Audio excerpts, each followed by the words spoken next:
And also a reminder that once Marjorie and Karen get started, remind yourself to mute, please. And last time I said mute your mic, and there was a guy named Mike, and he said, I don't want to be muted.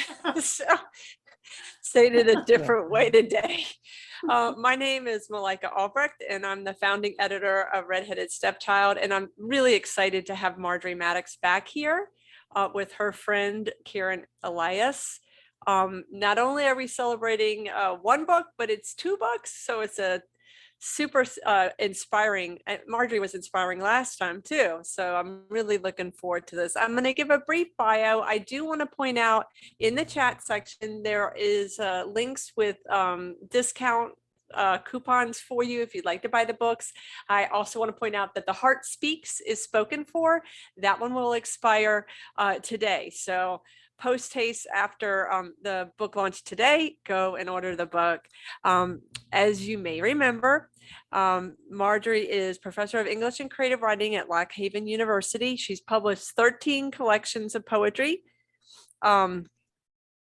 And okay, I was going to say it does include, I was wondering if it includes both these books, Begin with a Question and Heart Speaks is Spoken For, an Ekphrastic collaboration with photographer Karen Elias. And we have Karen here. So you're getting a multimedia display tonight. So very exciting. I do want to say a little bit about Dr. Karen Elias.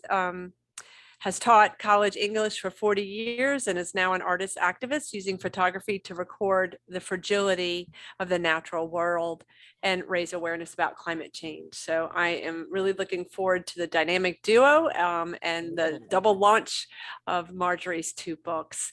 I'm going to turn it over to you guys. And remember, if you have questions and you're worried about forgetting them, put them in the chat section and we will have an open mic. But first, we're going to enjoy welcoming our dear poets that we're celebrating. There we go, Marjorie. And I might make you 2 a double spotlight if you're okay with that. Sure. And Karen is going to start us off by talking a little bit about her process. Okay, good. Well, why don't you start, Margie, and talk about our collaboration a little bit, how we got together, if you don't mind. Sure. So Karen and I, we've known each other for many years because we taught for a while at the same university.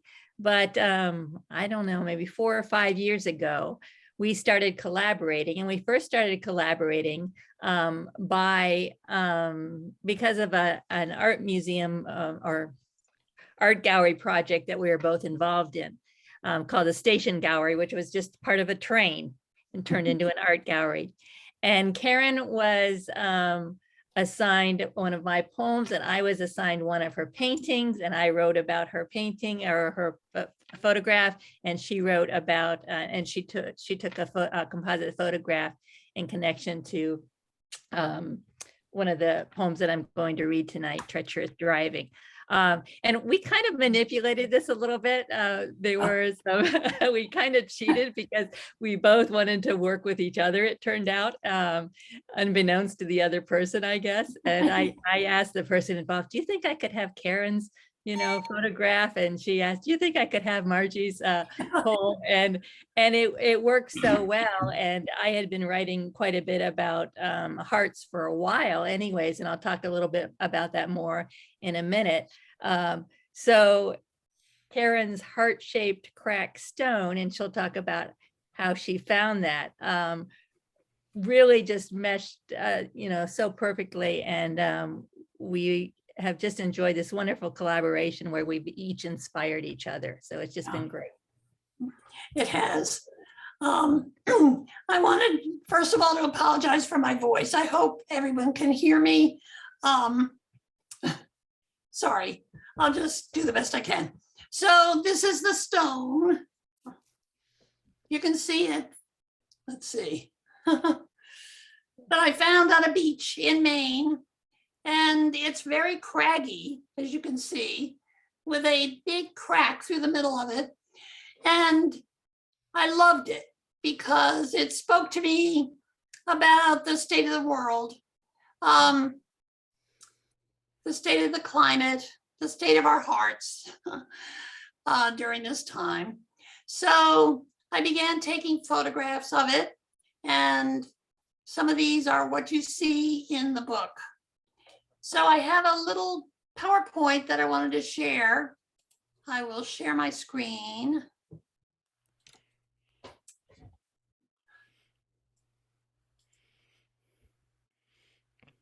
So the heart is featured on the front page, as you can see, of our book. And this is a close-up picture of the stone. So I saw it as an emblem of all I'm feeling about the climate and the state of the world. And I took pictures of it against different backgrounds. Someone said the other day, this was sort of like taking a gnome around the world, right? Sort of. But I took pictures against different backgrounds and called these mourning songs for the earth. And this is some of what our collaboration was like. Margie has a poem called Treacherous Driving.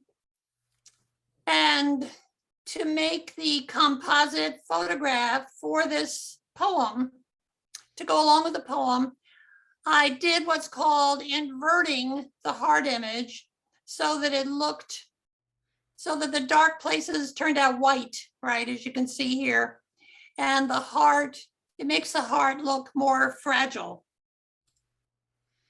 And I put this together with a photo of snow swirls that I'd taken a couple years ago, plus the heart, plus a map of Ohio, because that was the background for Margie's poem. And this is the photograph that I came up with called Snow Heart. So sometimes in our collaboration, the poem came first, and the poem inspired the image, as here. And sometimes the photograph, in this case of a tree, came first and inspired the poem. So the stone allowed me to make visible places where the heart goes in silence or in secret. The chopping block, in quarantine, or bearing witness to our fragile planet.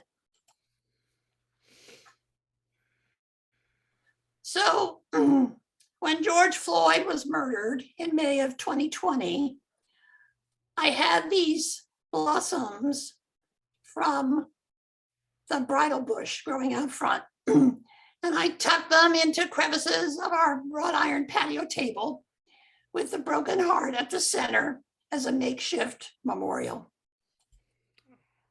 I thought the wrought iron background created a cage-like structure that hinted at the realities of racism faced by Blacks and people of color in America. But Margie saw depths beneath the iron grating and imagined a bridge to a future fertile with promise. So one of the benefits of collaboration has been to spark new seeing and new thinking. It's been an extremely wonderful creative adventure and so much fun. Thanks. Yes, it's really just been amazing. And I'm going to share my screen now so you can see some of the photographs again, alongside some of the poems. And I won't read all of the poems, I'll just read some of them, and then I'll read from the second book. So let me go ahead and Next thing I was looking for. Oh, yeah. Not my do car. this. No, Well, that's one thing. one thing. Okay, so here is that first image that Karen mentioned, and I loved seeing the separate parts, before they were all put together. And it's really a lot different than just kind of straight photography, I think. It's really a masterpiece of combining these elements. This is a poem that actually is in one of my other books. I have an entire book about my father's unsuccessful heart transplant. So the backstory to this is important, I think, to understand both the image and the poem. My father had his first heart attack when he was 38. He had 10 cardiac arrests. I gave him CPR when I was a high school student. He lived until the age of 65. He was waiting for a heart transplant. I live in central Pennsylvania. Went to Ohio to visit my parents. There was news of a blizzard coming, the blizzard of '93, which some of you may remember if you're on this side of the country. And I rushed home to be safe. A man died in a car accident. My father got the heart, and I couldn't get back because all the roads were completely shut down. Eventually, my father's blood became infected, and he didn't make it longer than 3 weeks. But I kept thinking for a long time about this stranger's heart being buried inside of my father. So this is the poem. Treacherous driving. It's as safe as traveling to work, a cardiologist before performing a transplant. The first night of that blizzard, a stranger inched into Ohio. Halfway through, he skidded into our snow-speckled lives. His heart is buried in my father, who is buried. This is the hole in the stranger, in my father, in my own cracked chest, hail cupped in its cavity, the aorta beginning to freeze. All winter, the weather preaches white lies, fields blank of roads, a curve straightened, the even light of sky. Tonight, the breeze is all icicles, banner-like from the clouds. Nothing is movable in this treacherous state. Our wheels spin, their rhythm a breath that pulls us, then stalls. The law of the body, of the state, cannot replace the chain reaction, jackknifed lives, hope piling into hope. The man and his heart, cold on an icy road, warmed us for weeks, while winter, a clear blue thing, wafted light. And I think you can see how perfectly Karen captures this image. So I just wanted to show you some of the others. This is a poem about being disconnected about the heart transplant, but I love, what Karen has done here with this image. Any of us who have lost somebody, I think, can relate to this particular poem, Bury Our Heart. Like every other, this is the year of shifting sorrows, the thin shadows of land that slip from countries we've left for fear or want of finding ourselves in a handful of dirt. Even in sleep, a warm wonder of birth and loss. There too, the earth's vibration, the leveling of cliffs and eyes we claim. The soul is the land liquid in the lines of veins that stripe the inner atlas. It bubbles and flows, smooths the rough roads, carves out our caves of refuge, our weeping echoes. Here too they will find us, the outcasts, the fugitives, the lost, the abandoned, the running for our lives. O homeland of sadness, these dusty bones that could not save, I have held in my clay hands the fine grains of his blood, bold in my muddy palms.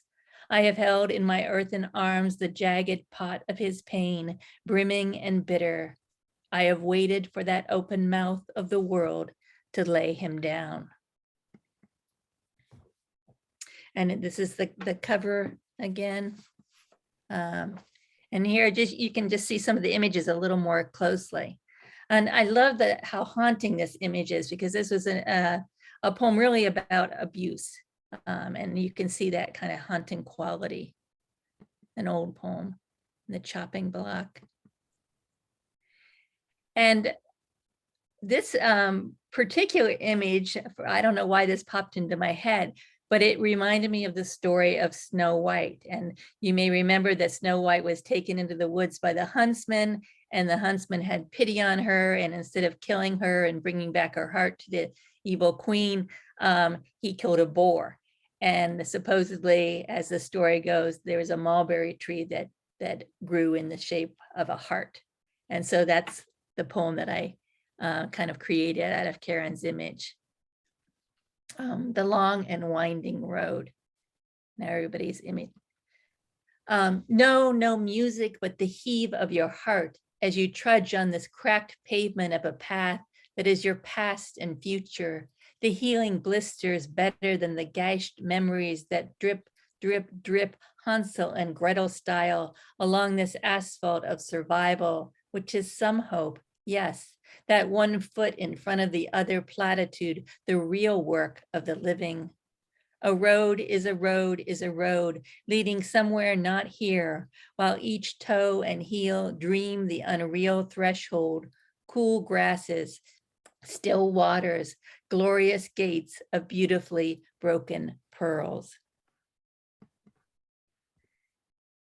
And then I wanted to read this one because it connects not only with my father's heart transplant, but also several of the social issues that Karen and I kind of addressed. So this is partly about, again, my father's heart transplant. I read a CNN story that talked about a new way to transport donor hearts, and it was just called, the container was called Heart in a Box, but it's also about Black Lives Matter. No picnic cooler look-alike, the kind transporting a dead man's heart to my father in '93, after his 30 years of near death, when the blizzard driving, really dead anonymous donor said yes to a life not his. No, today's latest medical advance keeps the dead's bloody Valentine pumping all the way to the sterile, stretched out on the table, almost corpse, knocked out while the crying bystanders pray for mercy, for miracles. And outside, in the real bloody world of Baton Rouge, Falcon Heights, Dallas, my town, yours, no heart pums in Alton, Philandro, Lorne, Michael, Brent, Patrick, Michael J., while waiting bystanders pray for advances and miracles.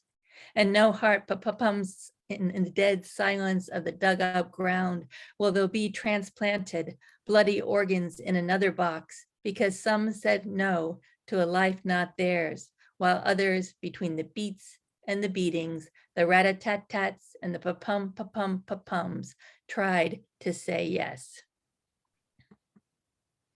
And then here's the memorial for George Floyd. And when Karen first sent me this photograph, I asked her what it was, and I didn't wait for a response. So at first, before I started writing, because I was too kind of excited to get going on the poem, first I thought it reminded me of the fence outside of the White House and kind of the makeshift memorials across from Lafayette Square. And we all know what happened there. And then later I saw it as kind of a bridge. And then I found out afterwards it was her patio table. And you can see more closely the 2 hearts in the window. Here's another one about the quarantine. Deconstruction.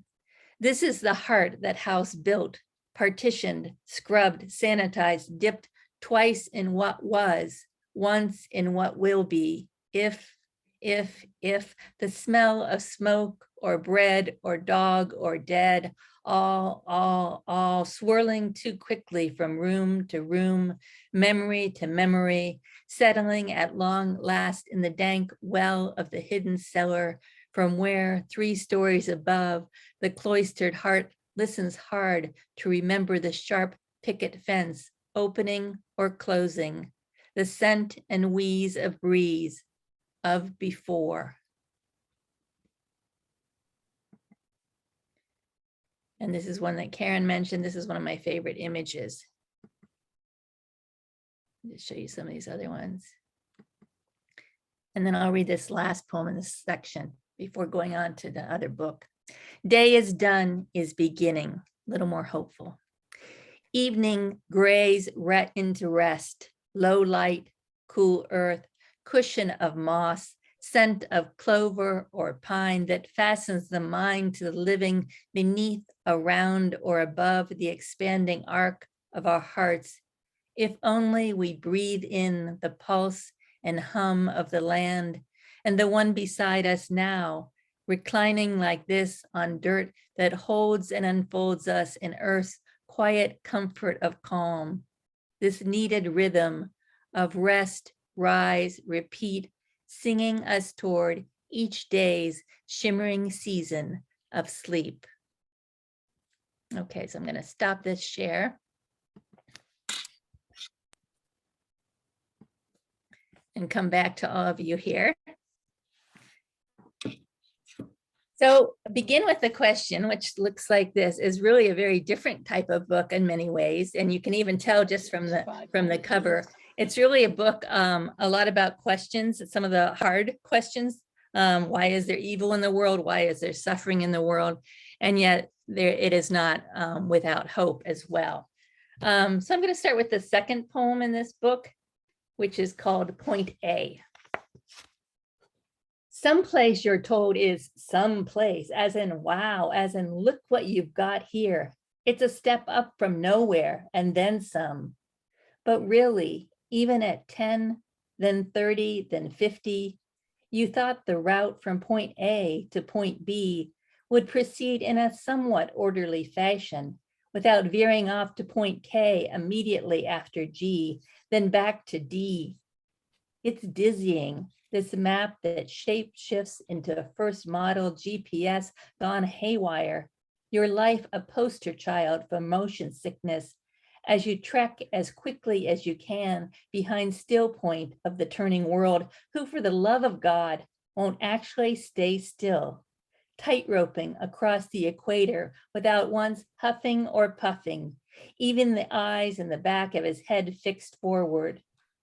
Or is that you, up front, determined as always to steer clear of Scylla and Charybdis, but instead ricocheting between them both?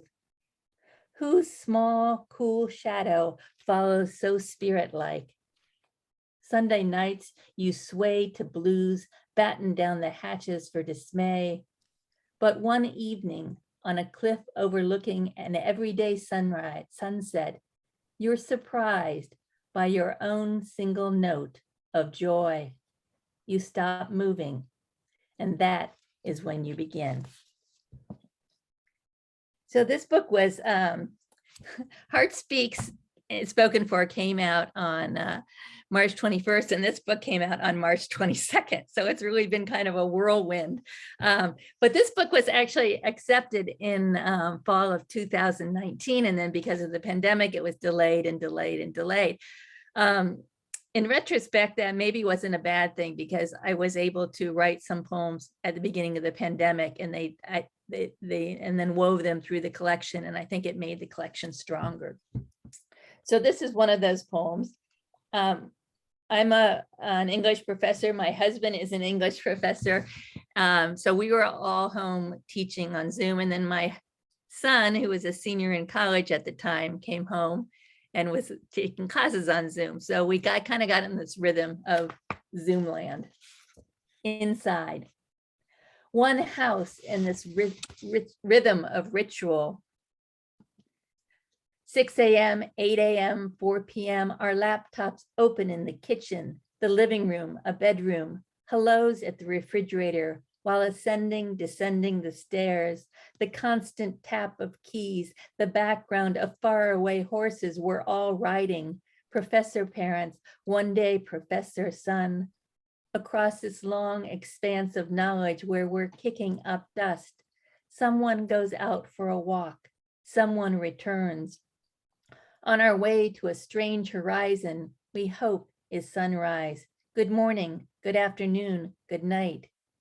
And we gather for whatever is unfrozen or freshly baked, and we watch what makes us laugh or tear up or say, proud of you, love you, thank you. And one stays up all night writing essays, and two wake up early grading essays, and everywhere there is typing and Zoom. And on the morning and the evening of the 42nd day, there is much darkness, but also light. And it was good it was still good. And it's hard to believe that we thought 42 days, that was a really long time at this point. Tomorrow morning, I'm going to be heading off to teach a poetry retreat at the Bethany Retreat Center in Frenchville, Pennsylvania, about an hour and a half away from me.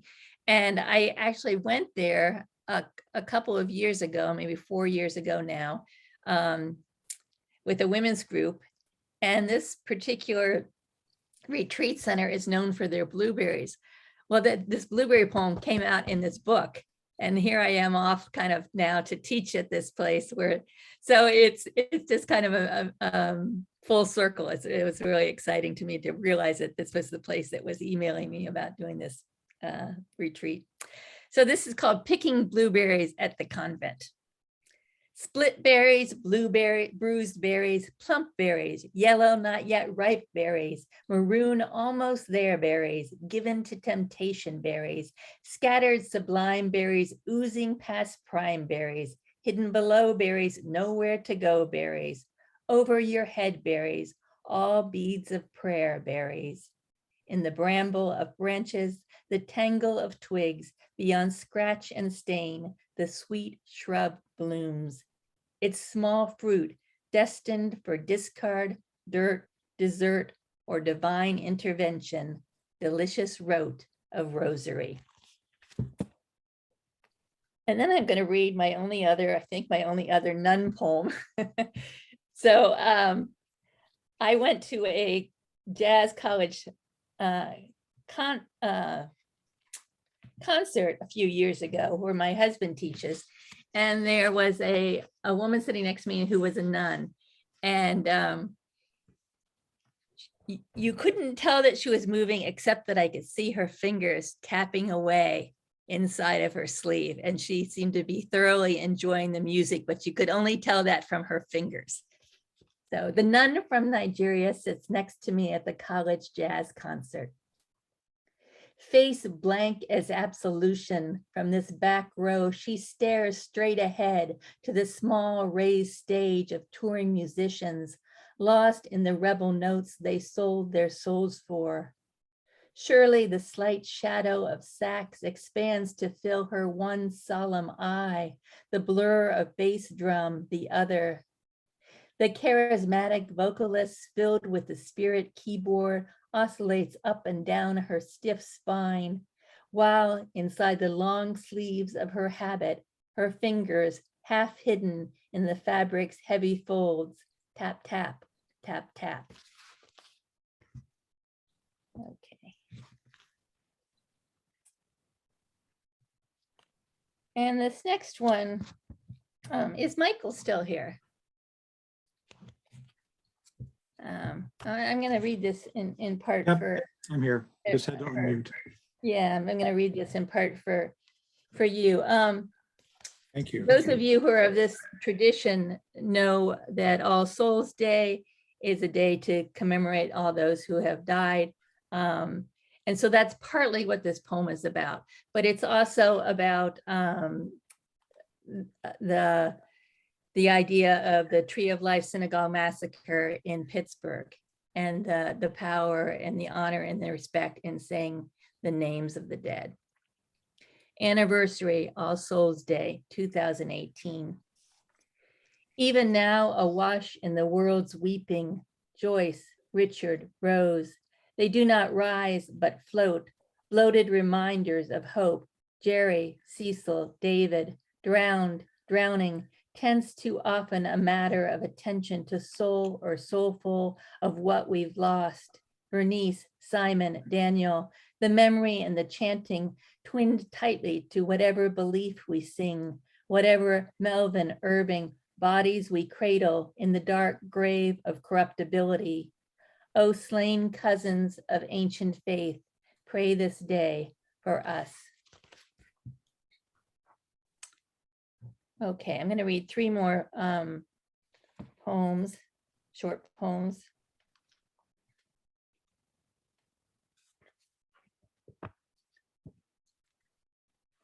So this is a poem that weaves together maybe two kind of people that you wouldn't expect to be woven together, John Donne and Leonard Cohen.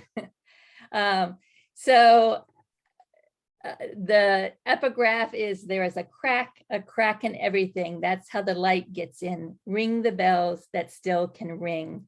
And someone said to me recently, you know, we often forget that third line, ring the bells that still can ring. You know, there's action that needs to be taken after that. Cracked. Glockenspiel, Caroline, sleigh, service, bicycle, dinner, railroad, for whom the bell tolls. Even the nostalgic past door buzzers of Avon, the sweet, small kissing chimes of weddings, the once sacred bells of St. Mary's, swing wide and high, your clang and bong up and over, the death knell that keeps snaking through silver and steel, brass and plastic, the daily and divine. It tolls for thee. Ring as ritual until the darkening sky split into echo, into action, until your earthly arms ache with sound that knows no island, thundering boom of the bells.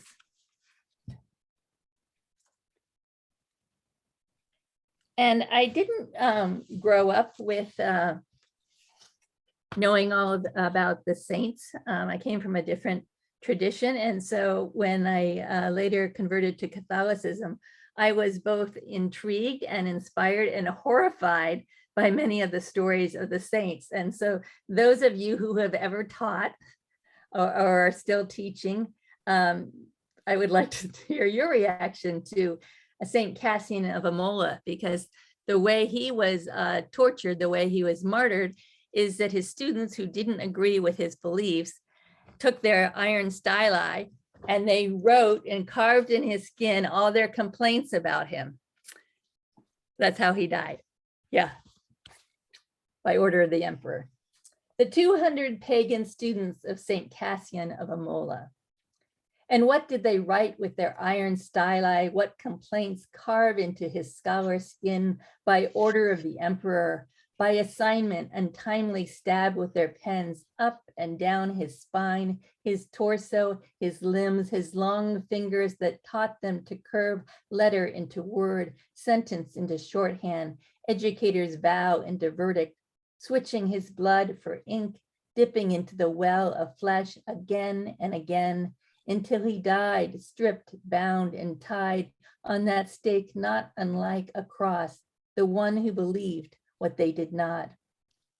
What revenge their litany of names, this turning the word on the word giver, in jest inscribing the prayers of the dead on the dying, who would become, before they closed their student eyes to rest from the day's composition, the print on the page of that book they'd never opened, now or ever after, the ending already written, already read. And then this last poem was written before the pandemic, but to me, it's become very kind of symbolic of moving forward and kind of maybe hopefully coming out of this eventually. But it came from a real life experience when I was at the Virginia Center for the Creative Arts, and I was driving down a mountain and the fog was so thick I couldn't see maybe 3 inches ahead of me. Thunderstorm with mountains. What is foreground and background shifts by the minute, repositions us in, out of the landscape we drive toward, away from. Between temperate and turbulent, downpour and fog, the world is still storm. What we can't see finally settles beside us, mist swelling up the mountain as mystery and folly, as no choice but to creep, breaks on, down, and look, the sky, praise be. And that's kind of how it's shaped. So, okay, well, thank you very much. Oh, wow. Thank you so much, Marjorie. And I'm glad you showed me how that poem looked, because I was wondering as you read it. So that was really cool to see that. Thank you so much. It was amazing to see y'all work together. Oh, Karen's just knocked out. You're muted, unmute. I am losing my mind over that.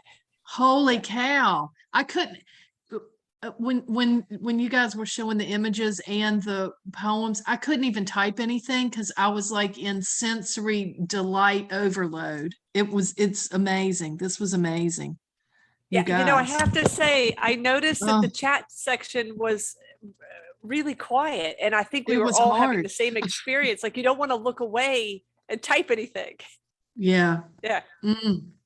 feeling you. And also what Karen wrote, what is foreground and background shifts by the minute. Perfect for so many things. Yes. Yeah.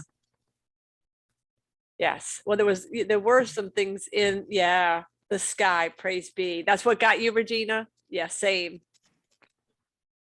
Feel free to unmute if you have questions or if you just want to say wow, comments. I was just gonna add, you know, I'm kind of surprised. Oh, go ahead. No, you got no.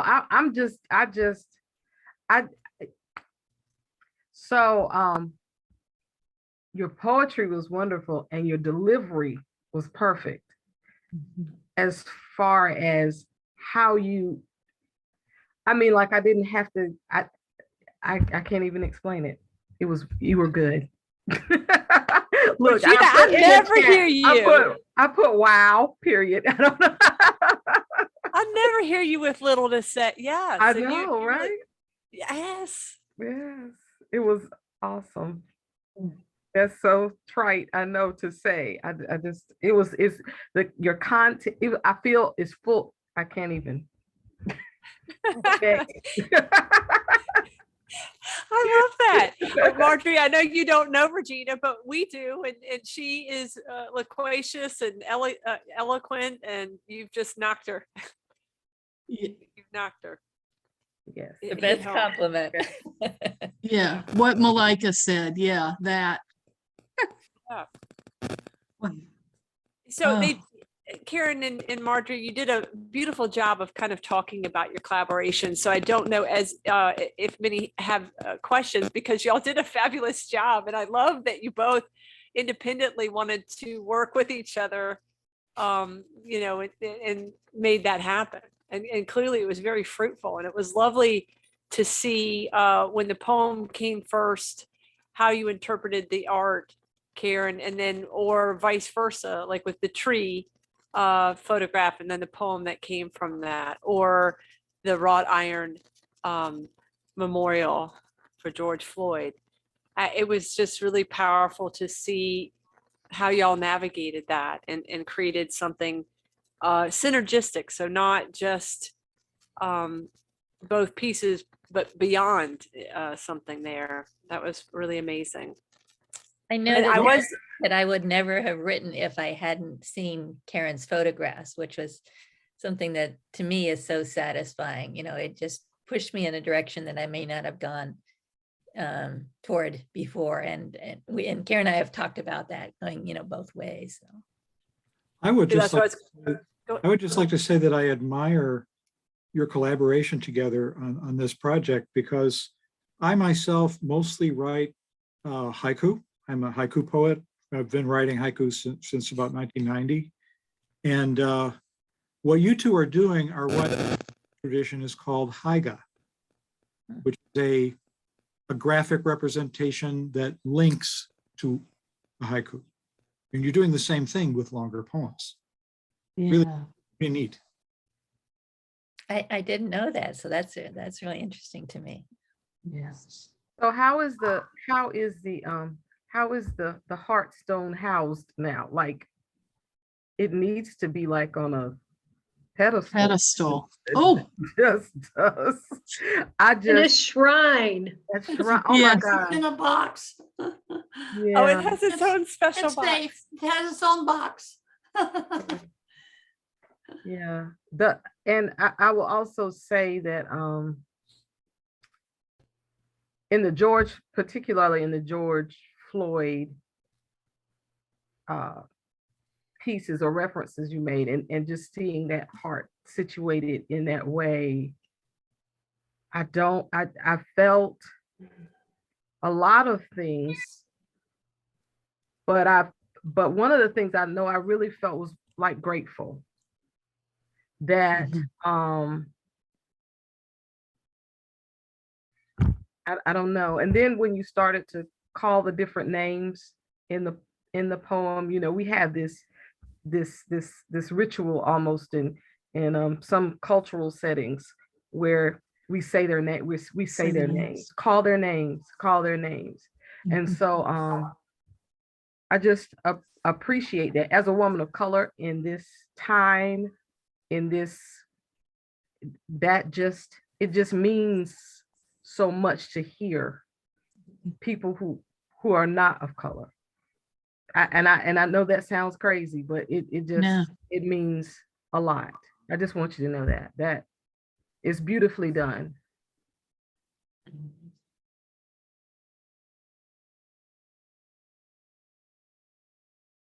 Okay, I just have to say this too. Everything, yes, what everybody has said, yes, that, yeah, you guys all have the better words. I love the way the visual and the words, they have their own independent conversations, but then they've blossomed into a bigger, grander conversation that's more than just the two conversations. It's just, and apparently it's a conversation that is sucking any sensible words out of my head. I can't even express it. It's amazing. It's just beautiful and amazing and really, and I think too a lot because I love ekphrastic poetry and I do a lot of that. And it's so wonderful that this isn't the tradition. So many people are like, they write about the image, right? Or the image is supplied to answer what the words are, but that's not what this is. This is it's a whole nother thing. There's a whole universe. It's like you've created a whole universe.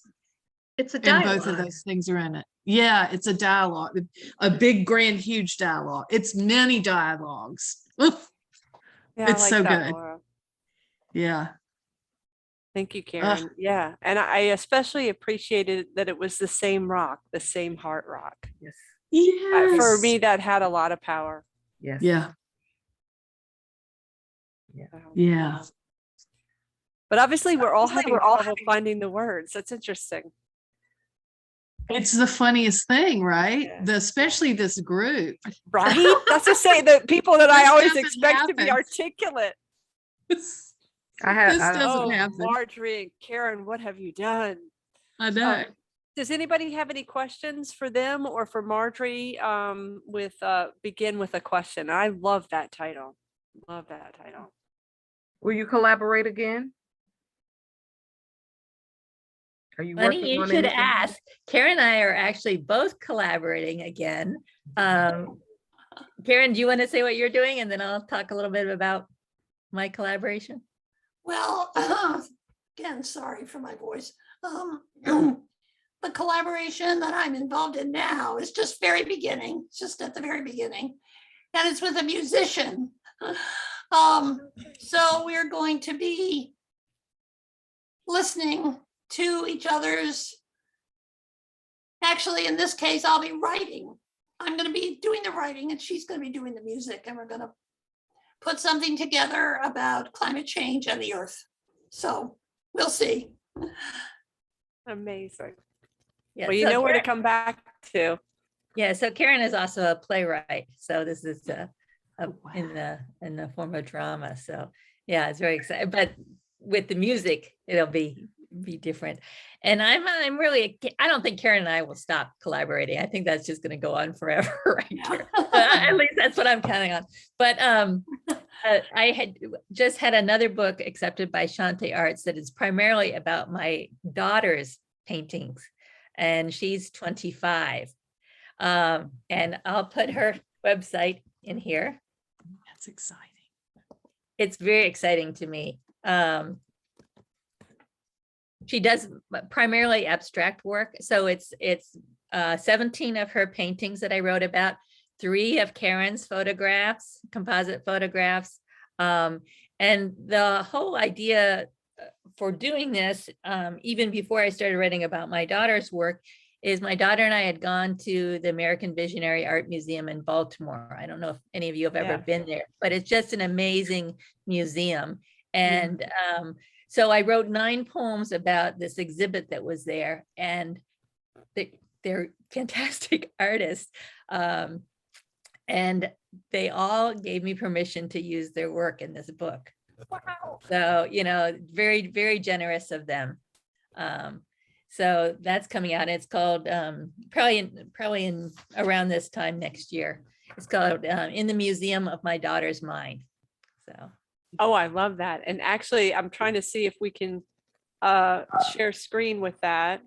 Let me see if I can find a way to get the website I've up looked there. at 3 pieces. I'm in love with this artwork. Oh, that's fabulous. Okay.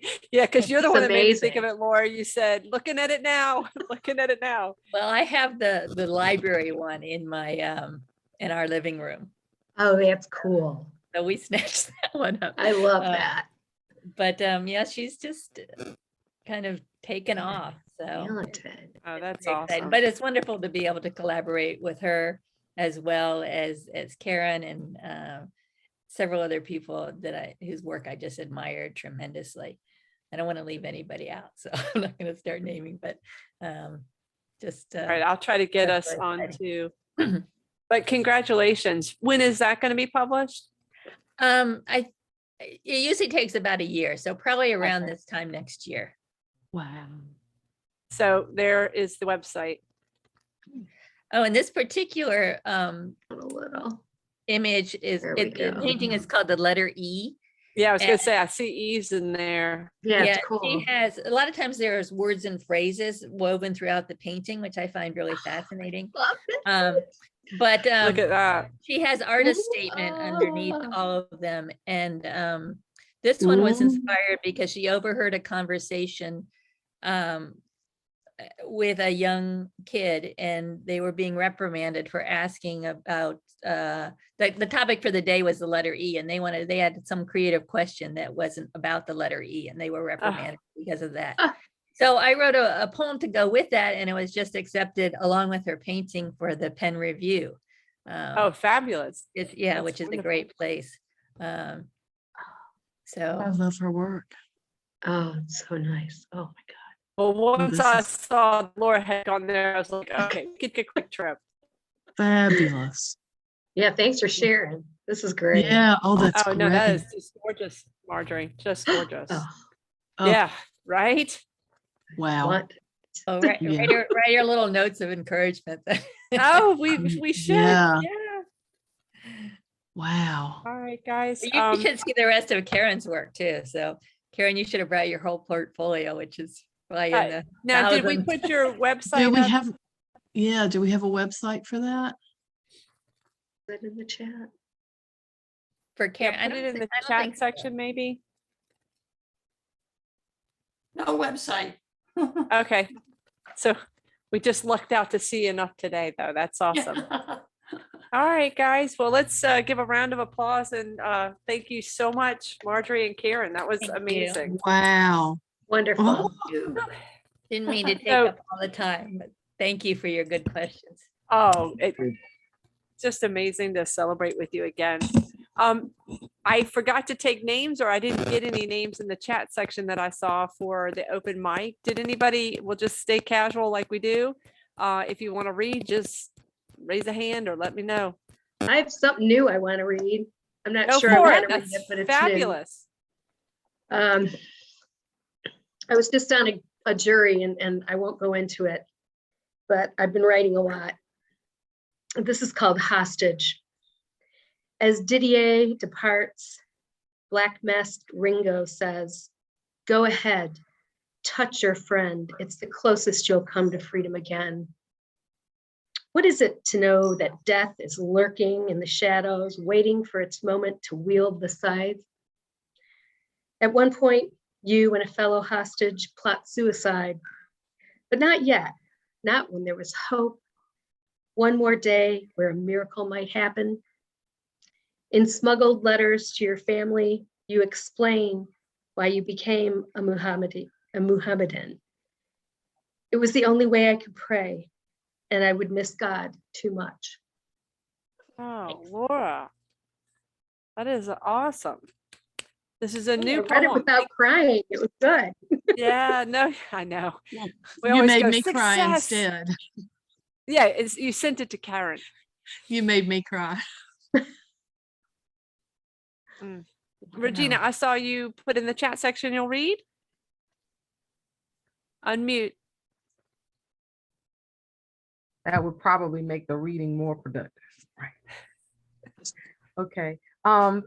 Karen, other Karen Stewart has heard this. We have good conversations and share and whatnot. So I said I'll share it here and see how it goes. I've been thinking a lot about the concept of God and gods, and this idea that we are gods of small things. We as people are gods of these small things. Gods around me jump and praise and wave their hands in victory and move in close to me so that I can know and can see God in them. What about them? Those with God in them. What about God in me? The swollen, prideful say that I can only feel God this way, their way, huddled with them in their space, but I feel God in me, telling me that these messages can flow out clean and fall on a page, a screen, a stage, float in the air, allow others to see and me to know that we gods and God are not the same. We gods, fragile earthbound life of a lesser name. True God has not forsaken, still moves in the righteous, seeking in pews or tents or roads or hidden or anywhere undefined, and puts up signs of direction to soothe troubled minds. God moves in these gods as fire in the brains, the bones. We gods, pews and elsewhere, may crumble, fail, tire, and fall. But this God fire will never leave us alone. I believe, feel heat in my brain and in my bones and in my heart. God burns away the beliefs of a broken Babel, sets a flame that stirs my frontal lobe, as pen and lips construct an altar that offers, consoles, praises, cajoles, dances, weeps until deplete. Yet God is a well that fills small gods again and again. Gods in pews told me this, that the God in my mind and in my bones never leaves me alone. Creator, mother, father, savior, spirit, peace, judge, avenger, comfort, sparking life, knowledge, discernment, prophecy, truth. We gods in those pews, those that love me the most, told me to be a house, a temple, a host, a sojourner, a light, a bearer of God fire. Music in the air, and God, fire in my bones, will never leave me alone. That's awesome. Oh, Regina, gorgeous. Karen, I saw you put you would like to read. Unmute. Yep, I got one. Yeah, so this one, this is one of those where I think I'm writing about one thing and then I get to the end and I'm like, oh, I didn't see that coming. So this was one of those. Repurposing. Last night, I used the painting a friend had made on a board as a lap board while making a piece of art. The board art was not harmed in the making of my art. The board art merely sat across my legs while I sat on a futon while making my art. The board had been painted a mesmerizing blue, and an odd vintage rendering of a ship and a whale had been glued down into the sea. I took hold of a tiny canvas textured card in my hand, and with ink pen in the westerly sky of the card, drew a small perfect circle, then 3 vertical reeds floating to the east of the circle, then a vertical row of 3 slightly oblong orbs floating east of the reeds in the sky. With no deliberation, with only a flowing, with water-soluble pencils, I colored the sky in vertical abstract strips of blues, then the circle, the reeds, the orbs, in bands of glorious greens and a green-hued yellow. With a softly bristled brush, I stroked water into the circle, into reeds, into orbs, and carefully into the sky. The board art was not harmed in the making of my art. My friend and I have not spoken in 107 days. This is the finest painting I've ever done. I don't know. I love it. Hey. Oh, that's awesome. Here's my tiny And Regina, painting. you saw Michael's. I'm glad you saw that. Oh, there we go. It's so Fabulous. tiny. I love the little painting. I'm so Anyway. happy. That is gorgeous. Well, everyone, thank you so much for making tonight just a lovely night to be together. And a special thank you always, Marjorie. A pleasure to see you. And Karen, I'm really glad that we got to meet you and see your artwork and see your lovely heart. And I mean that many ways. All right, people. Be well. Thank you. Yay. so much. Thanks, Micah. Thank you.